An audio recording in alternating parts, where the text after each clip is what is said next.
I grew up in a devout Catholic family that loves music. My parents encouraged me at a young age to learn the piano. Through my hard work and dedication, I was able to experience the great opportunities such as competitions and performing at Carnegie Hall.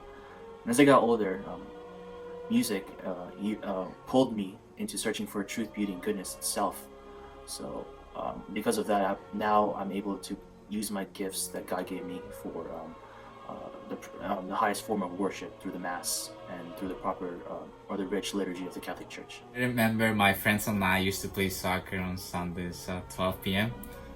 I kind of started to feel as if there was a bit of emptiness in my heart because I was missing the Eucharist on Sundays. I wanted to attend Mass, but my desire for soccer was stopping me from receiving the Eucharist. After prayers and reflections, I understood the beauty of the Eucharist. Now I have a balance and order in my life. I still play soccer with my brother seminarians, but now Mass and prayers are first on my list.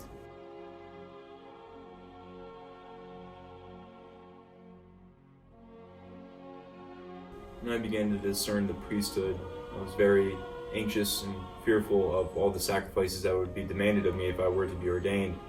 The fear to be living celibately, so that way I would always be disposed for the people of God, always at their will. However, in that sacrifice, you get to understand Christ a whole lot more and understand that your sacrifice, what you're afraid of, is really a gift of yourself for God and for His people.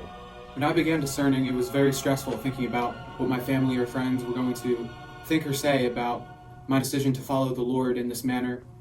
But through very reflective prayer and devotion to the Eucharist, and serving the Church more faithfully and more intimately day by day, the fears were alleviated, and here at the seminary I've been blessed with many opportunities to grow in holiness and to come to know the Lord.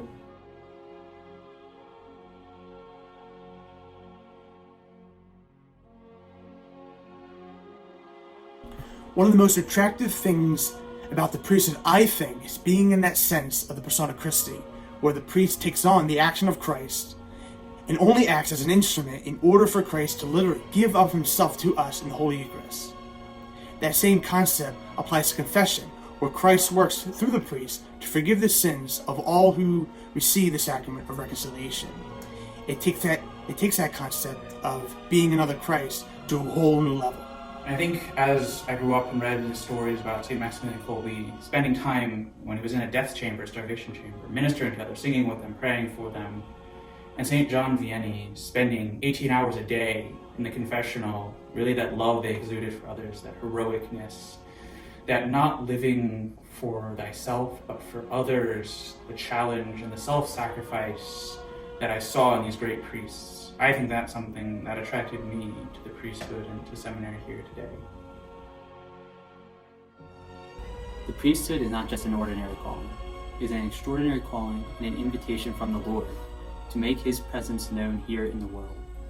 And priests become heroes in this world and in the world to come by bringing souls closer to God. And we all have fears, but the Lord doesn't leave us orphaned. He's with us every step of the way and gives us the help we need through His grace.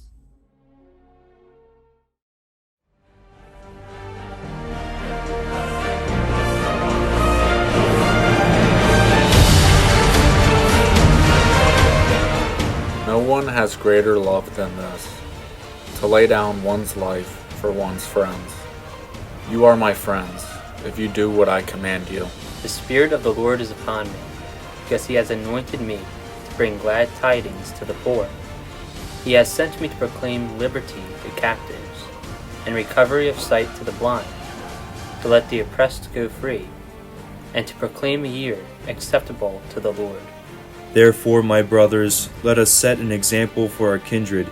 Their lives depend on us, and the defense of the sanctuary, the temple, and the altar rests with us. Cast all your worries upon him, because he cares for you.